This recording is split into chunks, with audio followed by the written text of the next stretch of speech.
Começando mais um Mesa Redonda do Seguro, o programa que já está se transformando, né, numa referência em jornalismo em seguros e que tem esse propósito original de integrar todos os veículos e está conseguindo. Né? A gente tem conseguido entrevistas interessantíssimas, entrevistados prestigiando o nosso programa.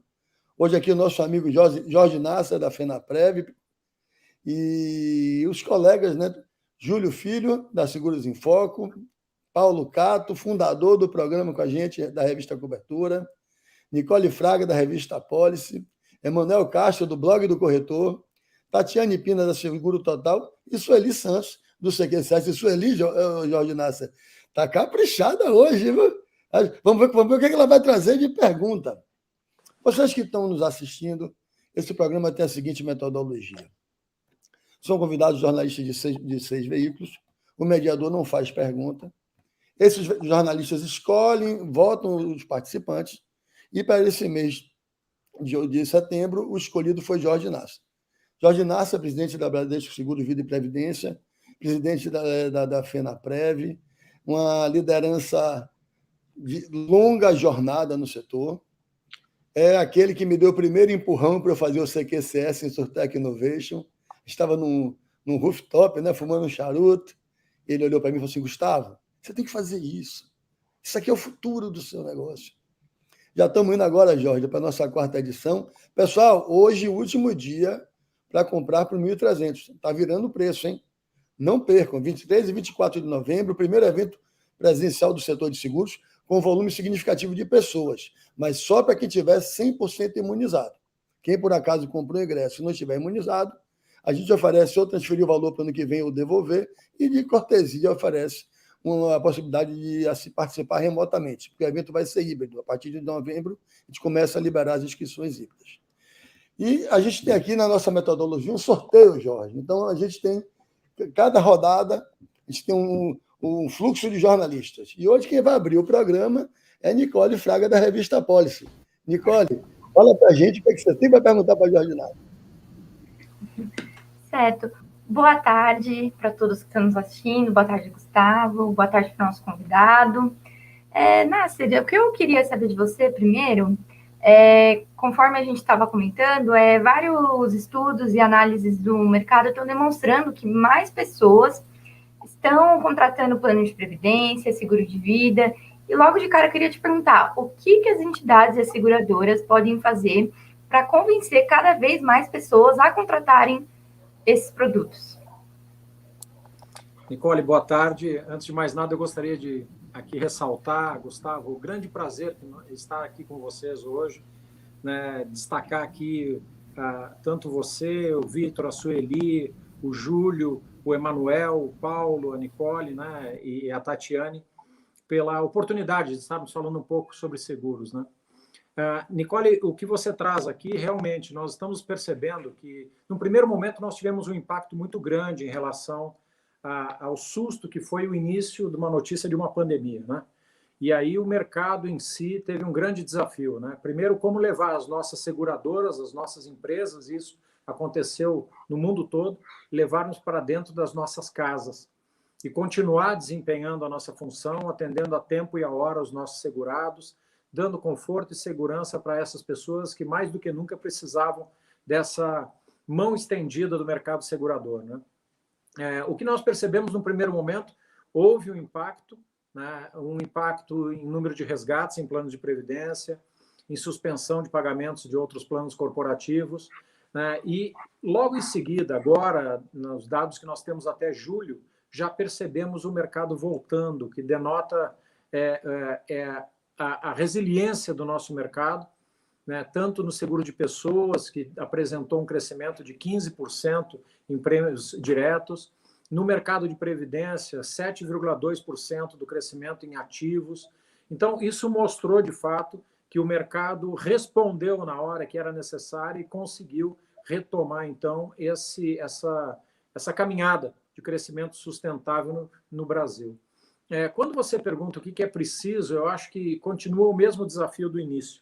Continua o desafio da comunicação, continua o desafio do papel, de como a gente consegue trazer o corretor cada vez mais para o protagonismo dessa oferta de seguros, para ele ser mais do que nunca, mais do que vendedor de seguros, ser o consultor de benefícios e, a partir disso, de fato, continuarmos fazendo a diferença na vida das pessoas. E eu acho que isso foi o grande diferencial que nós aprendemos nessa pandemia. A responsabilidade de estarmos presentes, de dar essa segurança para as pessoas e, mais do que isso, a assessoria necessária para continuarem protegendo e planejando a sua vida e protegendo seus familiares. Eu acho que o desafio é esse, é o desafio da comunicação, o desafio de como a gente vai conseguir chegar mais próximo desse cliente, que cada vez mais é um cliente que é mais exigente e que tem mais opções no mercado para buscar as suas soluções em cobertura de plano de previdência e seguros de pessoas. Boa. Obrigada. Uma coisa que eu acho muito legal e que tem me tocado muito é como o corretor, além de resiliente, conseguiu se reinventar, né? Conseguiu se virar digital em 24 horas, novas maneiras de abordar. E eu acho que o grande lance é a prática, né? Corretor, você que está ouvindo a gente, tem que oferecer. Vai oferecendo que você vai aprendendo, vai pegando a mão do produto. O cliente quer comprar cada vez mais do que isso. Vamos chamar aqui a nossa amiga Tatiane Pina, da Seguro Total. Tati, está com você a bola, querida. Boa tarde, Gustavo. Boa tarde aos nossos telespectadores e ouvintes também, né? Jorge, segundo dados da FENAPREV, a previdência privada aberta cresceu cerca de 16%, né, nesse primeiro semestre de 2021. Queria que você fizesse um balanço, uma análise desses números e dos desafios enfrentados desde o início da pandemia, em março do ano passado, até aqui. Excelente pergunta, Tatiane. Primeiro, boa tarde para você. Obrigado pela pergunta. A Previdência, né, desde o início da pandemia, ela se reinventou. Num primeiro momento, nós sofremos o impacto que toda a economia sofreu. Né? Foi um impacto do desconhecido, né? Onde nós tínhamos descobertas a cada dia do que era necessário fazer, primeiro para preservar a vida das pessoas, né? E encontrarmos o endereçamento para buscar uma solução, e aí, felizmente, o mundo todo mobilizado, nós achamos a resposta na vacina. Mas, para a Previdência, num primeiro momento, nós sofremos um impacto muito grande. Nós tivemos nos planos corporativos várias empresas que, num momento de dificuldade, suspenderam suas contribuições dos seus planos corporativos. Algumas delas ofereceram também, sensíveis ao momento, a opção de resgate para os participantes, né? Mesmo que resgates parciais, mas ofereceu esses resgates sem penalidades. E logo em seguida nós percebemos que aumentou significativamente o volume de resgates dos planos de previdência. E aí uma curiosidade, porque no início o próprio setor era questionado às vezes pela liquidez, já que nós estamos falando de planos de longo prazo, por que a Previdência teria uma liquidez como tem através dos resgates? E aí se provou extremamente necessário numa hora como essa, onde nós estávamos ali presentes, oferecendo esse conforto da pessoa, mesmo que temporariamente, suspendendo essas contribuições ou optando por um resgate parcial, ter acesso a um recurso que era de extrema importância naquele momento. E aí, de fato, nós fizemos a diferença. E as pessoas perceberam que o planejamento de longo prazo também atende emergências no curto prazo. Isso foi fundamental para, de fato, demonstrarmos para as pessoas a necessidade de ter um planejamento através de planos de previdência. Hoje nós voltamos a ganhar atração. O que aconteceu também foi uma descoberta ao longo desse período de pandemia, porque se por um lado, num primeiro momento, existia um susto ou uma necessidade de verificar no planejamento familiar como eu ia arcar com algumas responsabilidades imediatas, logo em seguida, para boa parte das famílias, curiosamente apareceu foi revelado um outro fenômeno, que foi de uma poupança que começou a fazer sentido no orçamento das famílias. Por que essa poupança? Porque era uma poupança que era direcionada antes da pandemia, antes do isolamento social, do lockdown, era uma poupança que era direcionada para viagens, para jantares, para consumo de despesas de transporte e tudo mais. E, num dado momento, foi um recurso que apareceu como uma oportunidade para investimento também. E, dentro desse contexto de investimento, volta, então, a Previdência a fazer diferença nesse planejamento das pessoas. Então, eu acho que aqui o fundamental foi o papel que cumpriu num primeiro momento, né, e o quanto apresentou para as pessoas, de fato, o que é a importância de ter um planejamento e, por outro lado, voltar a lançar produtos, a lançar fundos num mercado muito mais amplo, muito mais aberto, muito mais flexível. Então, eu acho que esses são os grandes aprendizados que nós tivemos ao longo dessa jornada. Eu acho muito interessante. Eu não tinha sacado essa pegada, Nasser. Essa poupança de longo prazo realmente se mostrando eficiente para situações emergenciais. E isso é muito interessante, porque isso reforça a abordagem de venda, né? Que você pode, o fato de você estar construindo, sei lá, para uma faculdade de um filho, para uma viagem para o exterior, né? Até para a compra de um bem, ou até para a sua aposentadoria, você saber que no momento, né? Espero que a gente não passe na nossa geração, mas é uma coisa parecida com essa pandemia. Acho que aparentemente tivemos nossa cota, vamos ver o quanto aprendemos. Mas gostei muito dessa abordagem, mas muito, muito, muito mesmo. E o que eu acho assim, que é mais relevante, né, nessa jornada é como o seguro é bom para as pessoas, né? Eu tive uma discussão com um amigo meu outro dia, que contei no outro programa, mas gosto de repetir para ficar na cabeça, né, na mentalidade. O Chico chama de mindset do corretor. Um amigo meu me ligou, teve um problema de um dia de umas diárias de interrupção do negócio dele. Eu pago o seguro há 24 anos e nunca usei, agora que eu preciso, eu tenho dificuldade. Eu falei, para. No dia que você fez o seguro, você se sentiu mais tranquilo? Ele falou, claro. Então você usou o seguro desde o primeiro dia. Agora você vai consumir a sua possibilidade de risco, enquanto outras pessoas que estão tranquilas não vão receber essa grana porque não estão tendo sua diária. Então, acho que a gente tem que estar lembrando para a sociedade o tempo todo como o nosso produto é legal e o que a gente vende é tranquilidade. Emanuel, para matar a saudade, qual a sua pergunta para o nosso amigo Jorge Nasser? Bom, primeiro eu quero agradecer o convite, Gustavo, parabenizar você, o CQCS, pela segunda ou terceira vez está me convidando. Quero também agradecer a presença dos colegas e, principalmente, agradecer a presença e a oportunidade de entrevistar o nosso convidado, que é o Jorge Nasser, né? Eu não o conhecia, e aí eu fui pesquisar, obviamente, e o encontrei em uma entrevista brilhante e descobri que ele é esse comunicador, além de talentoso. Minha pergunta é a seguinte: olha, meu filho, você vai trocar o certo pelo duvidoso? Essa, você deve lembrar, foi a pergunta que o seu pai fez quando você comunicou a ele que ia mudar do banco para a área de seguros, né? E aí a gente vê que o corretor está lá na ponta, enfrentou essa incerteza também. Ele ouvia sempre que era melhor juntar um dinheiro na poupança e usar o necessário. Na sequência, os corretores são agentes de transformação social. Não tenho nenhuma dúvida disso. Isso posto, eu quero fazer a pergunta. Espero que não estoure meus 60 segundos.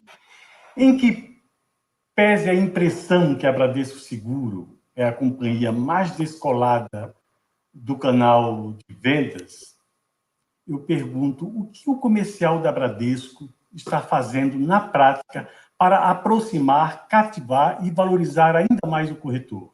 Obrigado. Emanuel, muito obrigado pela pergunta. Aqui, naturalmente, eu vou pedir desculpa aqui aos meus pares da FENAPREV, vou tirar um pouco o chapéu da FENAPREV e colocar esse chapéu que eu coloco há 37 anos de Bradesco, né, na organização Bradesco. E, Emanuel, eu sempre me emociono, principalmente quando eu lembro da história, e agora você lembrou de um comentário que eu fiz numa dessas participações que a gente tem a oportunidade de ser convidado. Realmente, quando eu iniciei na carreira no banco, no Rio Grande do Sul, O Rio Grande do Sul foi um estado que sofreu muito com a história dos Montepios, então já era uma dificuldade você falar de seguro num momento em que você tinha previdência privada como uma novidade praticamente no mercado e ainda com essa sombra dos Montepios que, infelizmente, não corresponderam às expectativas à época. E dali, eu acho que foi o grande aprendizado como profissional de seguro, a importância de nos colocarmos no papel do corretor, né? O corretor, eu sempre insisto, ele é um agente de transformação social. Só que é preciso entender, e esse é o nosso entendimento na Bradesco Seguros e todas as empresas que nós temos dentro da seguradora, é o entendimento da importância do corretor, mas mais do que isso, o quanto esse corretor agrega valor na vida das pessoas. Esse é o grande diferencial e isso é o que nós apostamos, nessa formação do consultor de benefícios. E, a partir disso, fazer a diferença no meio em que atua. Nós temos um profundo respeito sobre essa relação do profissional de seguros com tudo aquilo que acontece hoje e que você lembrou da modernidade, de onde traz nesse meio digital as interações muito mais ágeis do que já foi no passado. Mas eu sempre trago em mente que, para nós, dentro da Bradesco Seguros, nós acreditamos sim que o digital veio para ficar e quem quiser discutir se isso é importante ou não é a mesma coisa que discutir a lei da gravidade. Não se discute, chegou para ficar.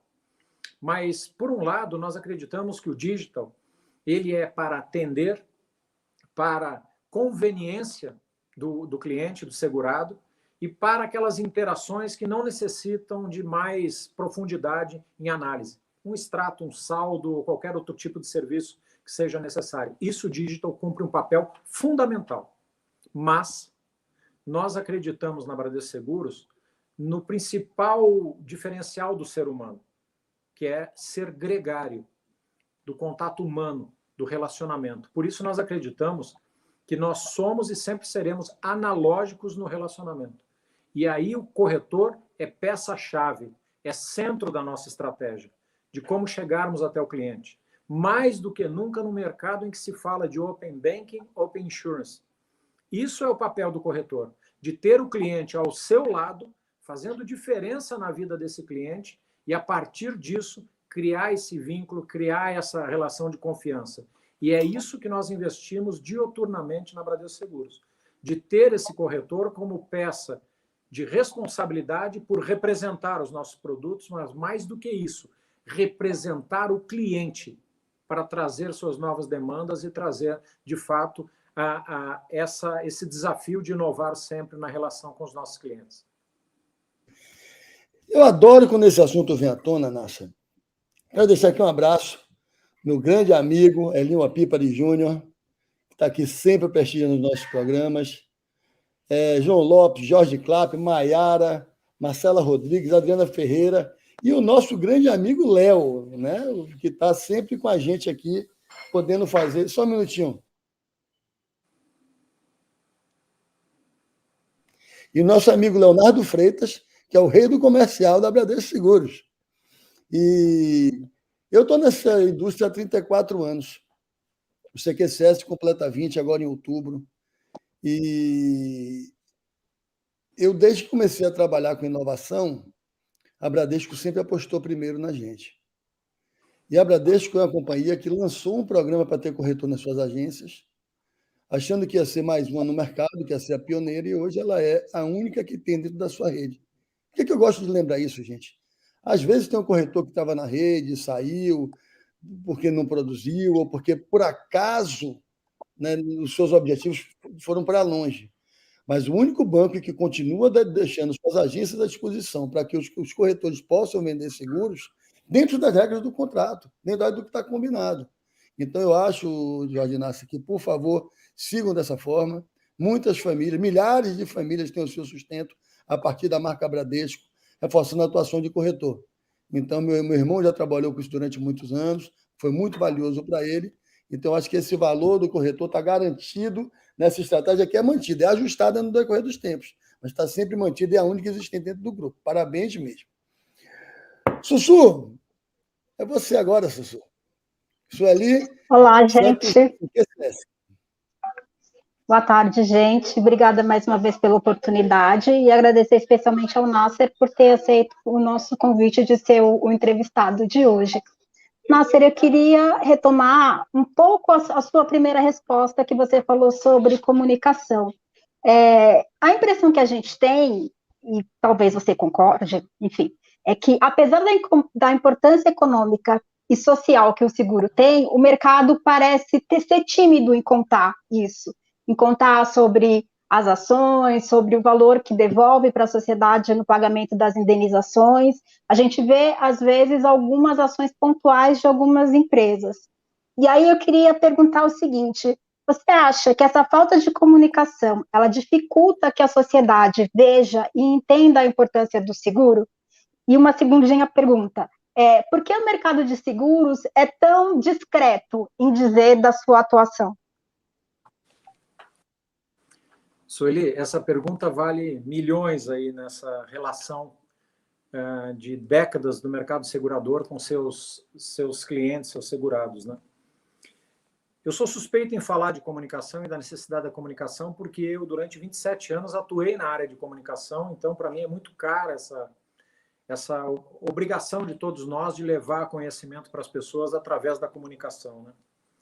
Mas eu vou, Sueli, se você me permitir, eu vou trazer alguns dados aqui que mostram um pouco mais dessa importância. E o que nós estamos fazendo aqui também, em última análise, é investir nisso, na comunicação, no conhecimento das pessoas que estão nos assistindo e de todas as outras que vão assistir o prestigiado canal aqui da TV CQCS, né? Eu acho que aqui tem um dado, tem uma pesquisa que saiu agora recentemente, realizada, nem pesquisa não, um estudo realizado pela Fundação Getúlio Vargas, e que esse estudo foi baseado em projeção de renda dos trabalhadores e aposentados que morreram, que foram vítimas da Covid-19. Esse estudo apresentou um dado que pessoas que faleceram por Covid, na faixa de 20 a 69 anos, representou uma perda de renda para o país, para as famílias, para o país, de 8,4 bilhões de reais, isso projetado anualmente.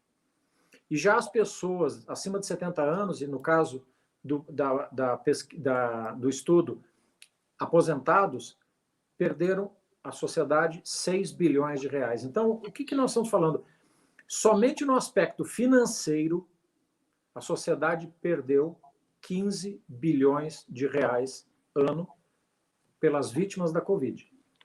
Claro que aqui nós além da lastimável perda de vidas humanas, tem o fator econômico que impactou. E boa parte disso foi compensado pelo seguro. E isso a sociedade, às vezes, confunde quando você fala do quanto você devolve. Então, é uma fronteira muito tênue em serem mal interpretado na medida que você está divulgando esse tipo de dado. Nós, somente em sinistros de Covid até julho desse ano, desde o início da pandemia até agora, o mercado segurador brasileiro, nos seguros de pessoas, já indenizou 4,6 bilhões de reais. Então, se por um lado a sociedade perdeu 15 bilhões, 4,6 voltou pelas indenizações de mortes ocasionadas pela Covid, mesmo com cláusulas de exclusão nos contratos de seguros de vida dessas pessoas. E assim mesmo as famílias tiveram essa cobertura. Se nós olharmos todas as indenizações de seguro de pessoas até julho desse ano, do início da pandemia até julho desse ano, foram 11,8 bilhões de reais. Isso, de fato, mostra a importância na sociedade, a importância da nossa atuação nesse meio, que, inclusive, acaba espraiando na economia do país. Então, esses dados, eles, por si, já revelam a importância do seguro. Isso sem contar na sensibilização das pessoas, que aumentou muito nesse momento em que vivemos. Eu costumo dizer que em vários países, principalmente na Europa, Estados Unidos tem essa realidade também, as pessoas têm normalmente seguro de vida, porque já são países que passaram por grandes conflitos, guerras, revoluções, e que, no caso dos Estados Unidos, além disso, sempre tem na família alguém que lutou numa guerra ou que serviu ao Exército, à Aeronáutica ou Marinha Americana e que, eventualmente, perdeu alguém nessas guerras. Então, é normal você se preocupar com essa segurança da família através de seguros. Aqui, infelizmente, nós aprendemos e estamos aprendendo na dor. O brasileiro está aprendendo na dor. Mas, a partir disso, eu acho que o que nós vamos sair olhando para trás depois que passarmos a pandemia é que, indiscutivelmente, amadurecemos no sentido de verificar a necessidade de planejamento e proteção das famílias. A necessidade da comunicação ela vai permanecer sempre, mas em boa parte, em boa medida, isso já é feito através dessas ações que você faz, através de eventos como esse, através de publicações, através de discussões e da própria mídia das empresas. É sempre importante dar o exemplo e comprovar isso com o que nós estamos fazendo no dia a dia. E aí, volto a dizer, o papel do corretor de seguros, e aí ouso dizer, o papel do consultor de benefícios faz toda a diferença nessa realidade. Só para ouvir de novo, Nasser, o número é quanto? O número? Que nós pagamos de indenizações em caso de Covid. Indenizações até julho deste ano, 11,18 bilhões de reais no total. Só de Covid-19, 4,6 bilhões de reais. Já tem notícia para botar em todos os veículos, porque isso tem que ser espalhado para o mundo todo. O mundo todo aqui. Acho que isso que o Sueli puxou aqui, o gancho. Isso que a gente tem que falar, o que a gente devolve, quantas internações, quantos partos, quantas famílias quantos carros são devolvidos. E agora, no Covid, nós temos aí 5 bilhões de reais que não seriam cobertos pelo modelo original. Então, eu seguro devolvendo para a sociedade, com a consciência de um momento único, essa possibilidade de manter as famílias andando. Eu acho que agora quem vai fazer... Gostei desse número. Você quer ser, com certeza vai fazer um extra com isso hoje. Gustavo, se você Paulão, me permite, claro, por favor. Protocolo aqui, só para completar isso que você falou. Não, fica à vontade. Eu acho que uma das coisas que é muito importante nós registrarmos também é que essas indenizações elas não aconteceram por iniciativa de uma ou outra empresa. Foram todas as empresas ligadas à FENAPREV que, num dado momento, discutiram a necessidade de estender a mão com esse tipo de cobertura. Isso, é óbvio, não é de graça no balanço das seguradoras, né? Isso, sem dúvida nenhuma, foi um impacto importante, mas eu acho que essa demonstração de compromisso com a sociedade, onde as seguradoras se uniram e optaram, então, por estender esse benefício, independente da concorrência entre si. Então, isso foi fundamental, né? Foi até uma atitude altruísta das seguradoras, no sentido de olhar o todo. E eu acho que isso que faz o nosso mercado forte. Esse compromisso das seguradoras, esse compromisso de todos os entes envolvidos nesse processo com a sociedade. Obrigadão. Acho que e é isso que eu quero que reforçar, né, gente? A gente, outro dia teve uma discussão sobre o assunto de reboque e seguradora, e os corretores começaram a falar como se eles trabalhassem na indústria dos reboques. Se aumentar o custo dos reboques, vai aumentar o preço final do seguro, e nenhum corretor que aumentar o preço final do seguro que vai diminuir o volume de vendas. Essa consciência de nós somos uma indústria forte, temos que nos proteger para poder proteger adequadamente a sociedade. Paulo Cato, a bola está com você. Obrigado, Gustavo Doria. Mais uma vez, agradeço o convite e a participação desse tradicional evento. Um abraço a todos os colegas também do mercado e também ao Jorge Nasser, um grande amigo do mercado, um conhecedor de vida, previdência, um homem de comunicação. Eu queria falar com o Jorge o que ele poderia falar referente a novos produtos, o futuro do mercado. Como que a Covid até então era uma coisa que há 2 anos não existia, e como que vai ser, com essa nova realidade, a precificação e a formatação de novos produtos, entendeu? E eu também queria saber o impacto na longevidade, né? Que a gente fala muito de longevidade, que cada vez mais as pessoas estão vivendo, e como casar isso com qualidade de vida, com precificação. Eu queria que você falasse um pouco do futuro do mercado pós-Covid. Paulo, muito obrigado pela pergunta. eu tenho usado muito uma frase que há pouco tempo eu tive eu resgatei essa frase, que quando se fala em futuro no nosso segmento, é curioso, né? Porque a frase diz o seguinte: o futuro está cada vez mais impaciente, ao ponto de se confundir com o presente. E essa é a nossa realidade hoje, né? O que é futuro, o que é presente, né? E aqui eu acho que tem um grande desafio, e você colocou muito bem, né? Como que vai funcionar esse mercado, o que tem de novidades e tal. Primeiro, a questão do digital e das novas tecnologias foram fundamentais para atravessarmos esse momento mais crítico da pandemia, né, que sabemos que ainda não chegou ao final, mas tudo leva a crer que o pior já conseguimos superar, já conseguimos endereçar várias soluções nesse sentido. Mas aqui o que a gente percebe é que nós tivemos um grande avanço, um grande avanço. Quando nós falamos aqui na regulação de sinistros, na desmaterialização de documentos, na digitalização de processos ou de documentos também, nós percebemos que foi um grande salto, um salto que iniciou pela aceleração exponencial do que nós já realizávamos nas seguradoras, e a partir disso, então, nós percebemos que o mercado tinha essa primeira necessidade atendida, de continuar tendo acesso aos produtos, de continuar tendo acesso às informações, e a partir disso ter essa segurança de saber que tem com quem contar. Mas o que a gente foi percebendo também, e eu acho que o futuro, quando se fala nesse futuro, envolvendo também a questão da longevidade, da necessidade do planejamento de longo prazo, eu sempre digo, quando falamos em longevidade, é que a melhor notícia, embora o que a gente perceba, a Covid impactou o mundo todo em relação à longevidade, né? Estima-se que diminui, nesse primeiro momento, cerca de 2 anos na longevidade dos brasileiros em virtude da Covid, né? Mas isso é temporário, isso é passageiro. A gente já percebe que logo, logo voltamos de novo para o mesmo caminho aqui de como chegaremos a esse endereçamento da longevidade. O que nós percebemos através de produtos, de serviços e dessas novas tecnologias é que nós precisamos atender 3 pontos fundamentais na relação com o cliente. E aí eu definiria em 3 palavras.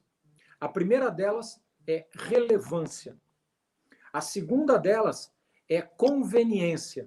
E a terceira é convergência. Primeiro, a relevância. Eu preciso agregar valor na minha proposta, seja ela, no primeiro momento, de esclarecimento para o cliente da necessidade que ele tem dos nossos produtos e fazer sentido na vida dele. Então, a primeira questão é essa, que o futuro já nos remete a partir de agora. Segunda dela é a conveniência. O quanto é conveniente eu dispor desse ou daquele recurso no tempo que eu quiser, e quanto eu quiser e por quanto tempo eu quiser. Então, esse é outro fator que é fundamental para a decisão desse novo produto ou nova solução apresentada nesse momento. E, por último, a convergência. Não existe mais a possibilidade de você dizer, não, você é um cliente na internet, você é um cliente na relação física com o corretor, você é um cliente na relação de um app. Você tem que ser o mesmo cliente em todos os lugares. E esse é o desafio das nossas empresas hoje, de conseguirem desenvolver ferramentas, e a lógica dessa, mais do que digitização de processos, que aí envolve o todo da lógica, desde a construção do produto até a chegada na mão do cliente ou de um beneficiário desse produto, tem que ter essa lógica. E a partir disso, com certeza nós vamos atender e vamos estar preparados para esse momento que vem por aí. Open Banking, Open Insurance, Open Finance. Então, dentro desses conceitos, vai ser fundamental. Quanto mais transparente, quanto mais conveniente, quanto mais relevante nós formos, mais sólida será a nossa relação com os nossos clientes. Boa! Eu estava discutindo sobre esse novo momento do seguro. Lá no nosso evento, ele vai ter um pilar só sobre bem-estar, né? Sobre wellness, com vida, saúde. Aliás, eu queria agradecer aqui a Bradesco Seguros, nosso patrocinador platino. Então, muito bom caminhar ao lado de vocês. E eu acho que vai ter muita novidade lá, Paulão. A vida está fervendo. Tem gente da Argentina, da Inglaterra, que vai estar lá falando com a gente. Então, acho que vem muita coisa boa nesse segmento, especialmente porque, o segurado começou, o não segurado ainda começou a prestar atenção no produto. 2, está todo mundo buscando crescer, e se tem consumidor, a gente vai conseguir entregar coisa boa para ele. Julinho, que bom que você vai fechar essa rodada. Júlio Filho, da Seguros em Foco, do Paraná, Curitiba, meu irmão de longa jornada. Bons tempos.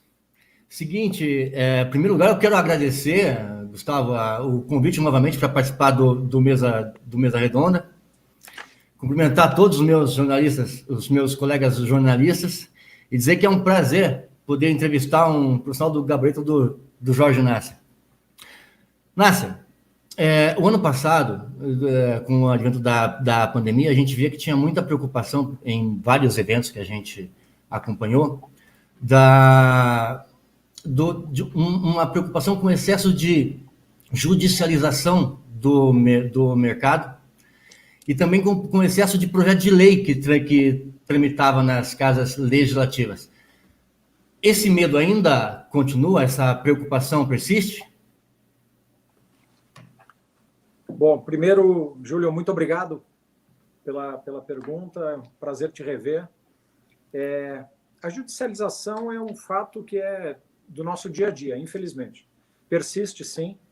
E nós falávamos no ano passado, no auge da pandemia, nós chegamos ao ponto de ter 4.900 projetos ou emendas ou questões relacionadas à legislação voltada ao seguro, né, em tramitação ou em estudo nas casas, seja municipal, estadual ou federal. Então, é muito difícil isso, né? Porque nós precisamos, eu sempre digo que o mercado de seguro é uma relação de confiança. E para se ter uma relação de confiança, precisa ter valorizado um princípio da previsibilidade. Previsibilidade, ela é simplesmente descartada quando você acaba quebrando contratos ou imaginando que pode mudar alguma coisa do passado no presente, ou volta a discutir questões que não são sustentáveis tecnicamente nas relações de provisionamento, de controle da própria solvência das empresas. Então, isso é um cuidado que nós temos, isso é uma preocupação constante do nosso mercado, e a nossa cruzada é para que o legislador, né, os políticos, as pessoas que estão dentro desse processo, envolvidos nessas decisões ou nessas discussões, entendam que nós somos partes do mesmo corpo de soluções voltadas para o bem-estar social no nosso país. Então, quando você tem alguma decisão que prejudica esse mercado, ele traz um conflito original. Nós estamos prejudicando, em última análise, o próprio cliente, as próprias pessoas que confiam em nós, né? Hoje, curiosamente, né, 30 de setembro, né, é o dia de São Jerônimo. E aí, Gustavo, na tua Bahia, é claro, é o dia de Xangô, que é justamente o orixá ligado à justiça. E eu acho que é isso que a gente precisa ter. A gente precisa ter esse olhar para a justiça, a gente precisa ter esse olhar para, mais do que isso, para o respeito às relações, né? O respeito ao que são os contratos, o respeito que é o princípio da boa-fé do seguro. Agora, Júlio, sem dúvida é uma cruzada constante nossa, de tentar levar principalmente o conhecimento ao legislador, né? A quem decide em relação a essas questões relacionadas ao seguro, que é uma relação de consumo de longo prazo. Mas antes disso, é uma relação de confiança entre as partes. Gostei muito do que você trouxe aqui. Primeiro, não estava ligado que São Jerônimo era Xangô. Está vendo? Aprendendo. Eu, um filho de algum, tenho que vir aqui para aprender com meu amigo gaúcho, né? Na verdade, é muito interessante o seguro, essa equanimidade é que garante né? Um seguro bem feito. E um dia eu estava discutindo com minha filha, quando ela era pequena, assim, agora ela já está grande, já está na faculdade, mas um dia eu falei, pai, por que a pessoa não tem que ter uma carência para ficar grávida num plano de saúde? Isso é uma criança de 10 anos, né? Eu falei, filha, deixa eu te explicar. Nós todos estamos aqui nessa sala e nós combinamos que a gente vai fazer um churrasco, né? E cada um divide, cada um dá a sua parte certinho para dividir esse churrasco, né? Aí alguém chega e traz um amigo. Então, é importante que a gente tenha um contato com os legisladores e com o próprio pessoal do judiciário, para que eles entendam que o que está pactuado agora tem que ser honrado até o fim desse exercício. A gente até topa mudar, mas para o próximo exercício tem outra base de cálculo para que ninguém seja injustiçado. Vamos começar essa segunda rodada com Sueli dos Santos, do CQCS. Vamos ver o que ela traz para a gente agora, Joia. Então, vamos lá, vou começar a segunda rodada. Jorge, eu queria que você dissesse, não sei se tem uma dica, mas enfim, o mercado de trabalho está mudando, as relações de trabalho estão mudando, as empresas, muitas vezes, elas optam de dar muitos benefícios para poder reter os talentos. O que o corretor deve fazer nesse momento? Ele deve investir na venda de um seguro individual para a pessoa física, ou ele deve investir em vender seguro em grupo para as empresas? Qual é a boa opção nesse momento? Sueli, eu sempre digo o seguinte, né, que a verdade está no meio, né? Então, nesse caso, eu acho que o profissional de seguro ele tem que estar aberto às oportunidades. Nós sabemos que as relações de trabalho mudaram ao longo do tempo, mas, por outro lado, na medida que muda essas relações de trabalho, nós temos a necessidade de criar novos benefícios para reter talentos na nova relação de trabalho. Então, essa relação, ela, embora mude, ela não isenta as empresas ou a relação com os seus funcionários de ter um programa que você valorize esses profissionais ou dê mais tranquilidade para eles. Mas quando a gente olha para o corretor de seguros, eu acho que ele não pode fazer essa distinção do individual ou do corporativo, do empresarial. Ele tem que ter isso no portfólio, ele tem que ter as ferramentas suficientes para esclarecer o cliente, seja ele pessoa jurídica, seja ele pessoa física, né? E aqui, esse eu insisto, que é o trabalho do consultor de benefícios. Eu costumo dizer que o vendedor de seguros morreu de Covid. Então, aquela relação que a gente tinha de venda, não, me ajuda aqui, esse produto é bom, eu preciso bater minha meta e tudo mais, esquece, isso acabou, não faz mais sentido. O que nós precisamos nesse momento é ter uma relação sustentável através do conhecimento, através da oferta daquilo que faça sentido para o cliente. E aí, o corretor vai ter que ter esse trabalho de procurar se especializar para falar qualquer um dos idiomas, seja pessoa física ou jurídica. E a dica complementar que tem nisso aí, né? Que vendendo o individual, você aprende mais sobre o seguro de vida para poder atender melhor a pessoa jurídica. Vendendo para a pessoa jurídica, você aprende mais sobre o seguro de vida para vender para o individual. Eu acho que aí tem uma complementariedade que faz todo sentido. Julião, você é o segundo dessa rodada, irmão. Cá estou eu de novo. Nasser, seguinte, o mercado sempre se adaptou rapidamente, sempre teve facilidade em se adaptar. O mercado de 5 anos atrás é totalmente diferente de hoje, do início de 2000 também. Quando eu comecei a Seguros em Foco há 31 anos, era totalmente outro, não tem nada a ver com o que é hoje. Na tua opinião, esse intensivão que a gente está sendo obrigado a passar de tecnologia, transformação digital, o que isso vai afetar o mercado de seguros, principalmente na relação segurador, corretor e segurado? Júlio, essa questão é uma questão que, se nós pararmos para analisar um passado não muito distante, ela já começou, né? Na medida em que nós fomos aumentando as soluções em seguros, aumentando o acesso da informação para o cliente, aumentando essa participação no processo decisório do olhar do cliente, a gente foi verificando que nós fomos evoluindo naturalmente. O que vai acontecer na relação agora é que é uma relação que ela é muito mais próxima do negócio. O corretor, agora, ele precisa entender também como ele pode agregar valor também para a seguradora nessa relação ganha-ganha e aonde ele pode, através da sua experiência, através do seu relacionamento com o cliente, também trazer inputs para as áreas de produtos, as áreas de processo das seguradoras, para desenvolver novas soluções. Eu acho que mais do que vítima da tecnologia, o corretor ele é o primeiro que tem contato com tecnologias diferentes que, às vezes, nem a própria empresa ainda teve acesso. Então, essa relação ela vai se tornar muito mais fluida. Ela vai ter uma responsabilidade dividida, porque todos devem agregar valor no processo. Né? E o corretor, eu sempre digo, ele já foi meio. Agora, ele é a finalidade do processo todo. Ele que vai levar, de fato, as soluções, ele que vai trazer as novas necessidades para as empresas e vai ser decisivo nos caminhos que as seguradoras, na relação com o cliente, vão adotar. Então, eu acho que ele é peça que, primeiro, por osmose, nós estamos aprendendo, porque as tecnologias, independente de ser só do nosso negócio de seguros, já estão acontecendo.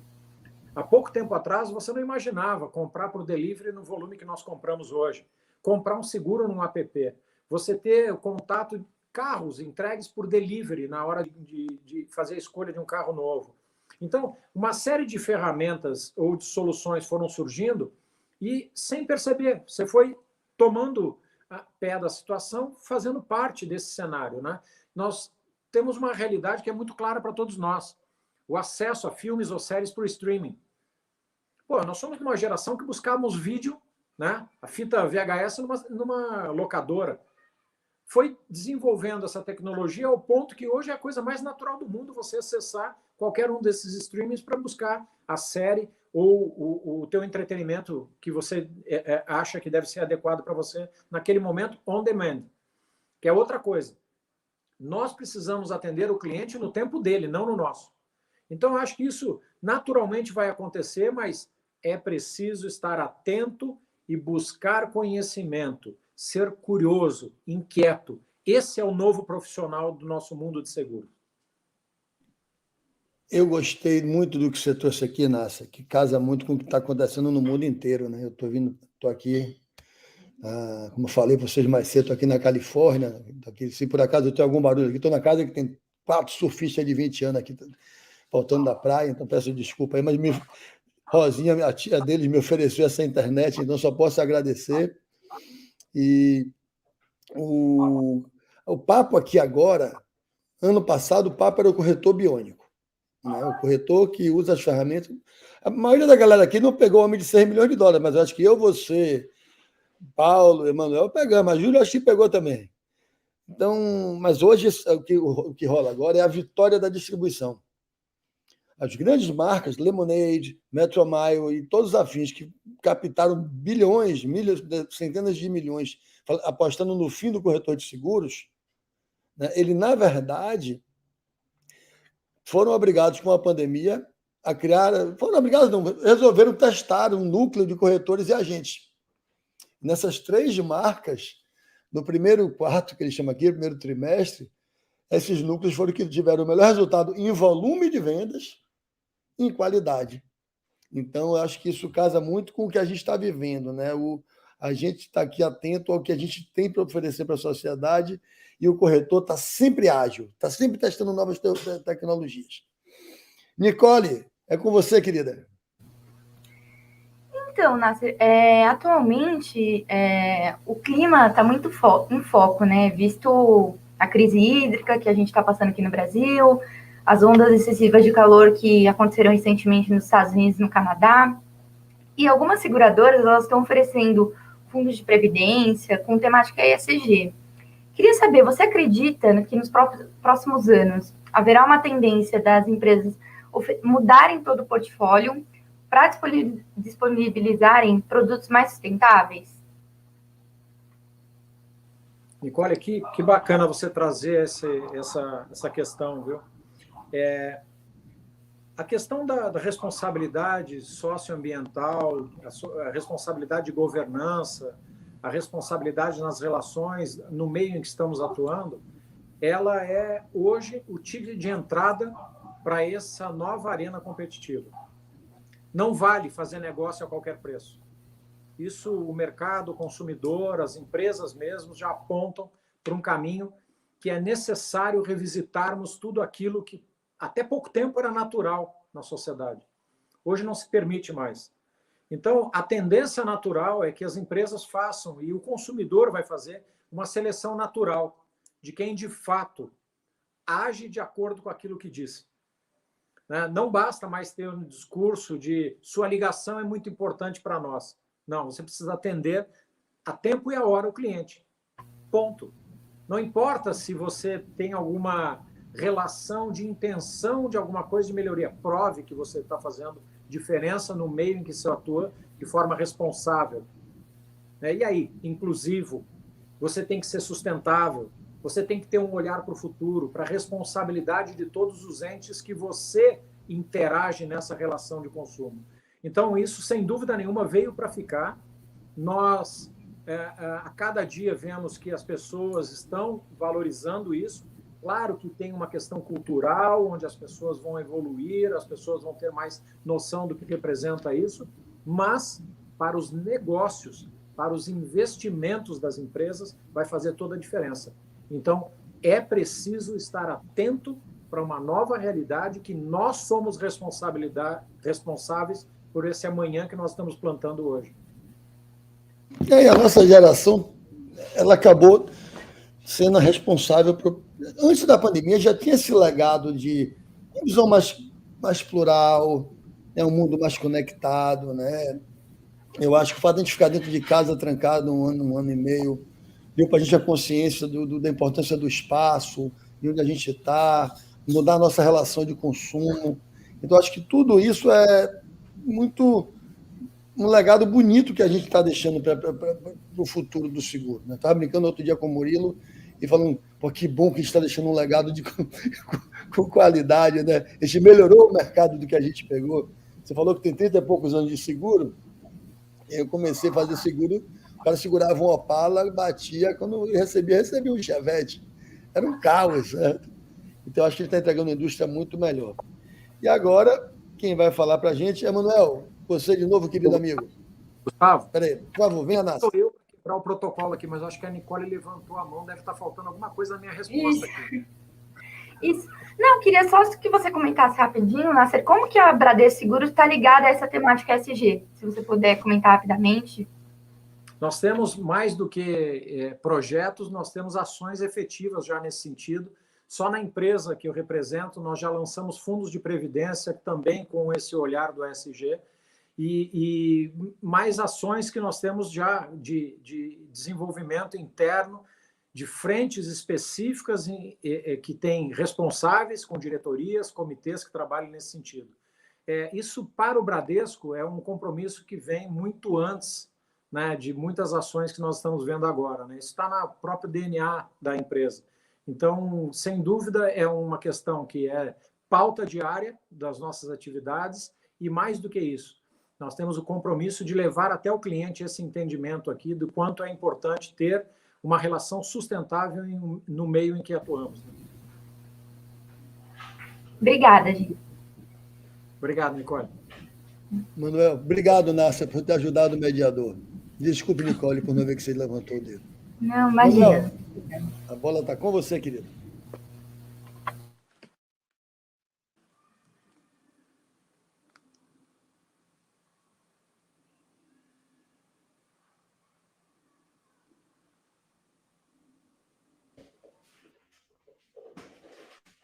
Deu uma travadinha, Manuel?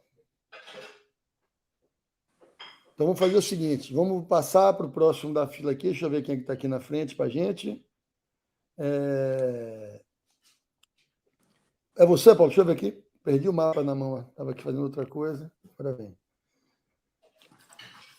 Paulo Cato, está com você, meu irmãozinho. Faz a pergunta dele. Nasser, eu queria que você me desse um exemplo prático de como que você vê o impacto do mercado de vida e previdência com Open Bank, Open Source, com essas novas insurtechs surgindo. Como que você está vendo esse cenário, né, novo, né, com essas empresas assim disruptivas, e qual o impacto nesse segmento de vida, o segmento de previdência e na distribuição de forma geral? Olha, Paulo, aqui é interessante, né? Nós estamos falando muito desse novo momento aqui de surgimento de sandbox mesmo, né?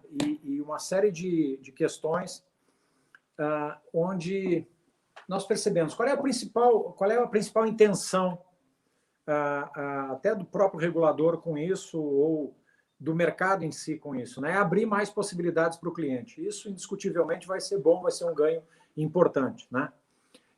Nós vamos ter cada vez mais uma relação transparente, direta com todos os nossos participantes e segurados, né? Isso por quê? Porque o que trouxe dentro da realidade? Eu costumo dizer que tanto o Open Banking como o Open Insurance traz uma questão que ela vale bilhões. De quem é o cliente? A resposta parece simples, mas nessa resposta está aqui o futuro de muitos players desse mercado. A resposta é de quem agregar mais valor a ele. Simples assim. Simples assim. Então, o que nós precisamos ter, de fato, é um mercado suficientemente sustentável, com produtos adequados, com uma força, de fato, de dar mais vazão a novas demandas que vão aparecer, né? Eu acho que vai abrir espaço para novas necessidades, novos tipos de proteção, e essas empresas que estão entrando vão fazer parte dessa grande cadeia onde traz todas as soluções que o cliente, no seu potencial, no seu olhar, e aí volta a questão da conveniência, na sua relevância em relação a esse cliente, vai fazer a diferença. Nós somos extremamente otimistas nesse mercado, desde que, é óbvio, não gere assimetrias no tratamento dessas empresas. Eu acho que todos nós devemos ter esse olhar para a solvência, esse olhar para a regulamentação, esse olhar... Nós temos que evitar o que eu costumo dizer da florada do IP branco, né? A florada do IP branco dura 1 dia, 2 dias no máximo. Então, quer dizer, é muito bonito quando surge, mas tem que se sustentar. Então, esse é o grande desafio.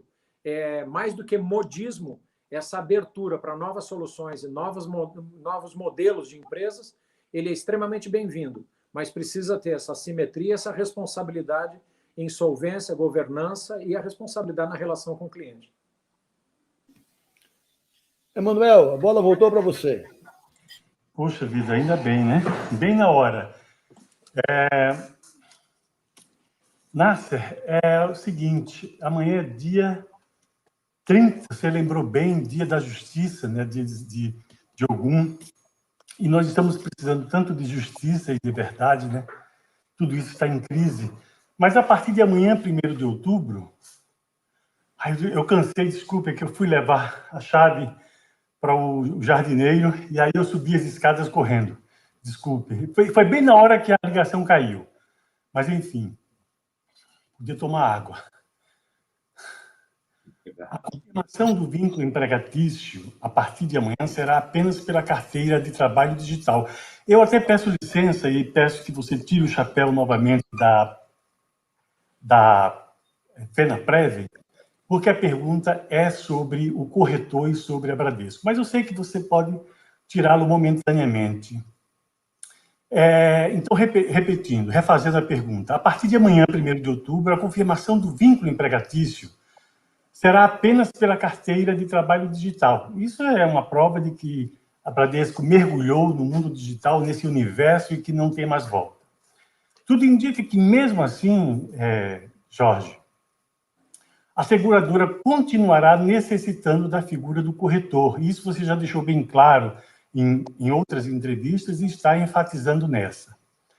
Agora, e as corretoras? Um pensamento mais analítico, né, mais profundo, mais crítico, indica que, no futuro, essas empresas de corretagens ficarão obsoletas. O que é que você acha disso? Emanuel, essa questão é uma questão que é o grande desafio para encararmos esse novo, né? Eu acho que o papel da corretora, ela tem um papel ainda durante um bom tempo ainda. Eu não vejo com tanto pessimismo assim, num curto prazo, a obsolescência de corretoras, né? Eu acho que a corretora, ela dentro de um novo modelo, ela tem que se reinventar também, atingindo tanto a relação direta com os seus clientes, quanto a relação que ela tem com as seguradoras, para, de fato, somar no processo. Né? Então, mais do que a conveniência, muitas vezes, de ter um negócio que eu vou ter um ganho específico naquele negócio, eu acho que o papel dessas corretoras agora, da corretora do futuro, é um papel que ela também vai analisar o negócio em si, se ele é sustentável, se ele é interessante para as partes e se ele, de fato, vai agregar valor nas duas pontas, seja no cliente, seja na seguradora que ela está entregando ou colocando essas apólices. Então, eu acho que ainda tem muito, muito, muito para as corretoras agregarem valor nesse processo. Tem oportunidades tremendas naquelas... E a gente percebe disso, a modernização chegou para ficar nas corretoras.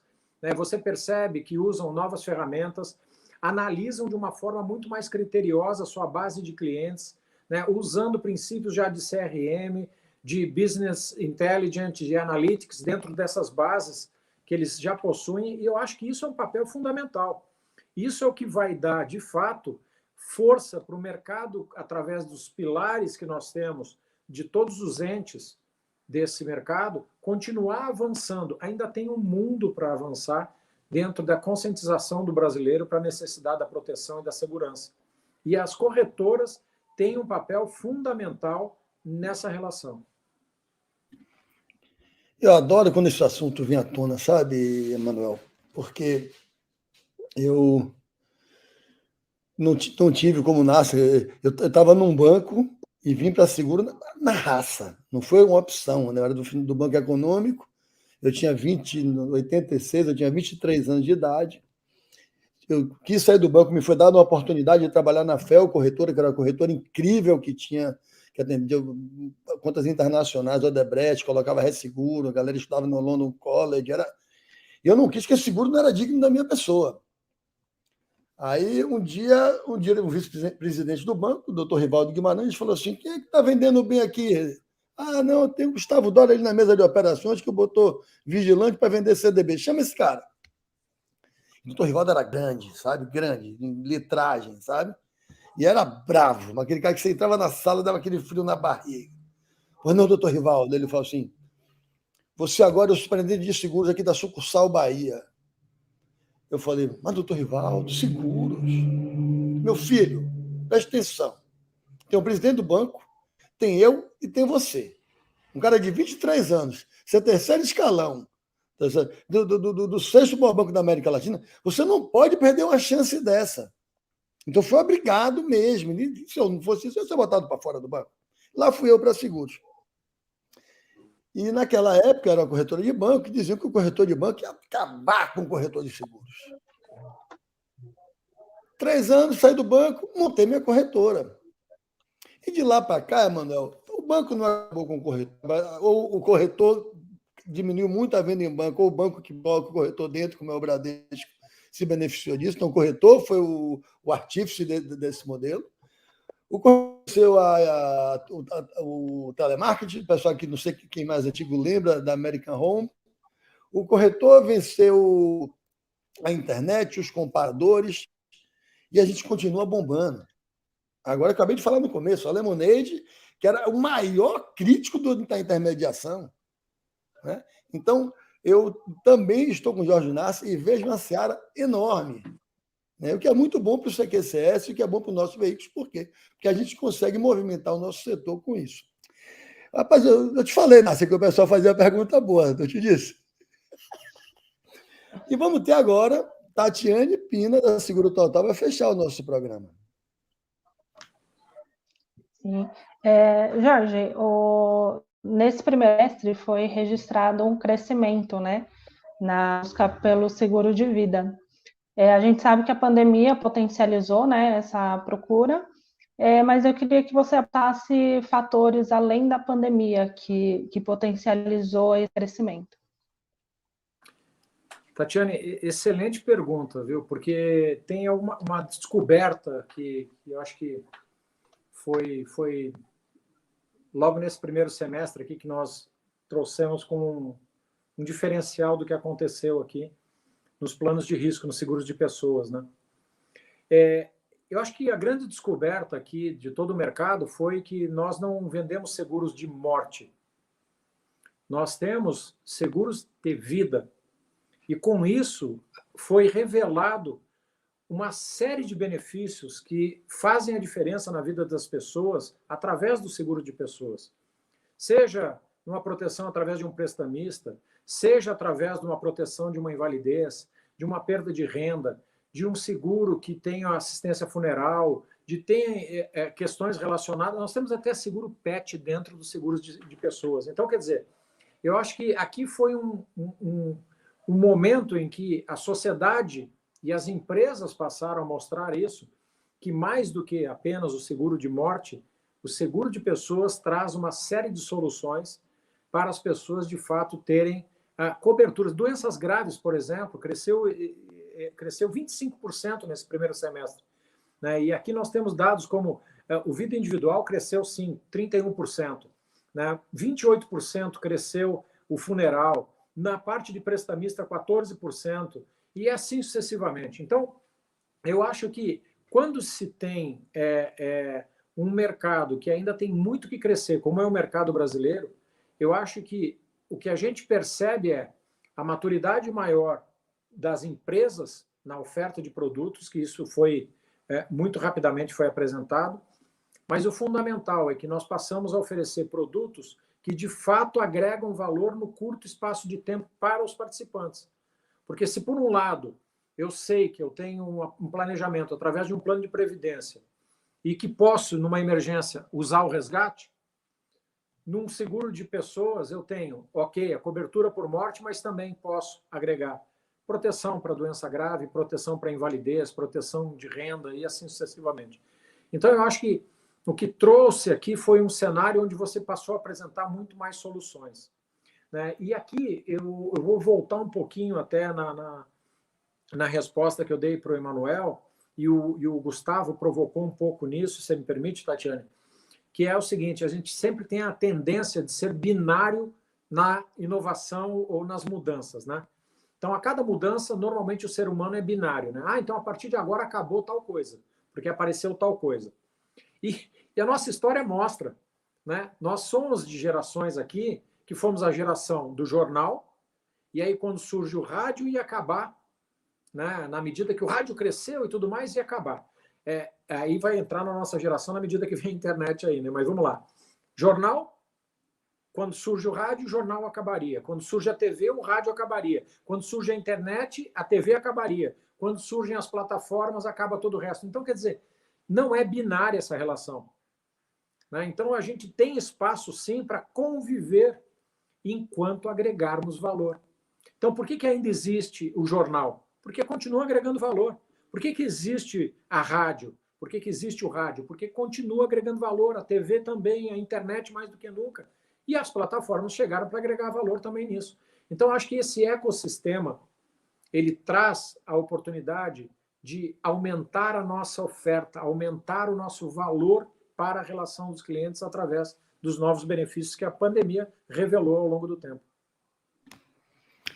Nossa, muito bom, adorei. Deixa eu dar um recado aqui para Adriana Pires Ferreira. Adriana, esse negócio de cliente falar com máquina ou falar com gente está dando maior zoado ultimamente. A gente vai fazer um CQCS inovação sobre esse assunto, trazendo 2 ou 3 debatedores para falar da importância. Eu, pessoalmente, hoje em dia, quando eu ligo na Vivo ou na NET, eu prefiro que atenda uma máquina, porque adianta meu lado para caramba, e quando a mulher atende, normalmente o fato de ser uma pessoa não me dá uma diferença de tratamento, assim, não me resolve mais coisas. Mas vamos trazer gente que entre em contato com Fale Conosco do CQCS, que ele talvez bote você para dar uma aparecida no programa lá, para a gente fazer esse debate maior. Meus amigos da comunicação, desculpe, Vitor, você botou essa faixa aqui embaixo, Nácia, eu nunca peço para inscrever no canal. Por favor, se inscreva no canal. Olha, não está aqui o canal do CQCS, o canal do CQCS é o canal que você estiver assistindo, se for na cobertura, na Pólice, no blog do corretor, na Seguro Total, na FenaPrev, na Seguros em Foco. Queremos vocês alinhados com a gente, informados do que rola. No mais, Jorge Nácia, gratidão enorme, papo gostoso, muita informação boa. Muito obrigado pelas perguntas. Vou mandar aqui um tchau para a galera para encerrar esse programa com muita alegria. Valeu, pessoal. Gratidão enorme.